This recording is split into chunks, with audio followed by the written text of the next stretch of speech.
अरविंद केजरीवाल को तगड़ा झटका लगा है। उधर कांग्रेस को भी झटके पे झटके लग रहे हैं। पीएम मोदी पर विवादित बयान देने पर कांग्रेस अध्यक्ष को चुनाव आयोग का नोटिस आ चुका है। उधर कांग्रेस मीडिया और कम्युनिकेशन डिपार्टमेंट के प्रमुख पवन खेड़ा पर गिरफ्तारी की तलवार लटक गई है, क्योंकि आज गुवाहाटी हाईकोर्ट ने पवन खेड़ा की अग्रिम जमानत याचिका को खारिज कर दिया।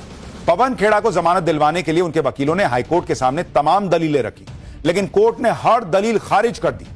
पवन खेड़ा की तरफ से सीनियर एडवोकेट अभिषेक मनु सिंघवी ने दलील दी कि यह मामला राजनीतिक प्रतिशोध से प्रेरित है। उन्होंने कहा कि जब मुख्यमंत्री खुद इस मामले में सक्रिय भूमिका में हैं, तो पवन खेड़ा के लिए निष्पक्ष व्यवहार की उम्मीद कैसे कर सकते हैं। आरोपों को दुर्भावनापूर्ण बताते हुए कहा कि यह ज्यादा से ज्यादा मानहानि का मामला हो सकता है, जिसे निजी शिकायत के रूप में आगे बढ़ाया जाना चाहिए। दूसरी तरफ असम के एडवोकेट जनरल देवजीत लोन ने जमानत का विरोध करते हुए कहा कि यह मामला केवल मानहानि का नहीं है, बल्कि इसमें धोखाधड़ी और जालसाजी जैसे गंभीर आरोप शामिल हैं। उन्होंने कोर्ट से कहा कि पवन खेड़ा ने कथित तौर पर फर्जी दस्तावेज से राजनीतिक लाभ लेने के लिए मुख्यमंत्री और उनकी पत्नी की छवि खराब करने की कोशिश की। इन दलीलों पर गुवाहाटी हाईकोर्ट ने कहा कि पहली नजर में यह मामला जाली दस्तावेज रखने का है, यह केवल मानहानि का नहीं है। इसके आगे हाईकोर्ट ने कहा कि हिरासत में पूछताछ जरूरी है, ताकि यह पता लगाया जा सके कि पवन खेड़ा के सहयोगी कौन है जिन्होंने ये दस्तावेज जुटाए। हाईकोर्ट ने यह भी कहा कि असम के मुख्यमंत्री की पत्नी राजनीति में नहीं है। यदि मामला मुख्यमंत्री के खिलाफ होता तो इसे राजनीतिक बयानबाजी कहा जा सकता था। जज ने कहा कि राजनीतिक लाभ लेने के लिए खेड़ा ने एक निर्दोष महिला को विवाद में घसीट लिया। कोर्ट ने यह भी कहा कि ऐसे हालात में इसे मानहानि का केस नहीं माना जा सकता, बल्कि पहली नजर में ऐसे सबूत हैं जो यह बताते हैं कि इसमें फर्जी डॉक्यूमेंट्स के इस्तेमाल का मामला बनता है। कोर्ट ने कहा कि याचिकाकर्ता पुलिस की जांच को अनदेखा कर रहा है। हाईकोर्ट ने यह भी कहा कि इस मामले में ऐसा कुछ नहीं दिखा कि पवन खेड़ा पर केस उन्हें नुकसान पहुंचाने या उन्हें गिरफ्तार करवाकर ह्यूमिलिएट करने के इरादे से किया गया है। कोर्ट ने माना कि पवन खेड़ा अग्रिम जमानत का विशेषाधिकार डिजर्व ही नहीं करते हैं।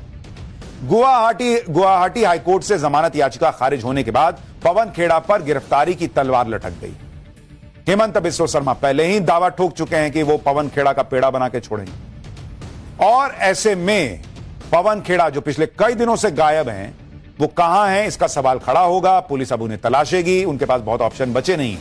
पवन खेड़ा ने असम के सीएम हेमंता बिस्वा शर्मा की पत्नी रिनिकी भुइयां शर्मा पर 3 पासपोर्ट रखने और दुबई में चोरी छिपे प्रॉपर्टी खरीदने के आरोप लगाए थे। उसी मामले में उनके खिलाफ एफआईआर हुई थी। गिरफ्तारी से बचने के लिए पवन खेड़ा पहले सुप्रीम कोर्ट गए, वहां से उन्हें गुवाहाटी हाईकोर्ट भेजा गया, लेकिन अब गुवाहाटी हाईकोर्ट ने उनकी गिरफ्तारी का रास्ता खोल दिया। उधर असम के सीएम हेमंता बिस्वा शर्मा कह रहे हैं कि जब 4 मई को वो फिर से सत्ता में आएंगे तो इस मामले को देखेंगे।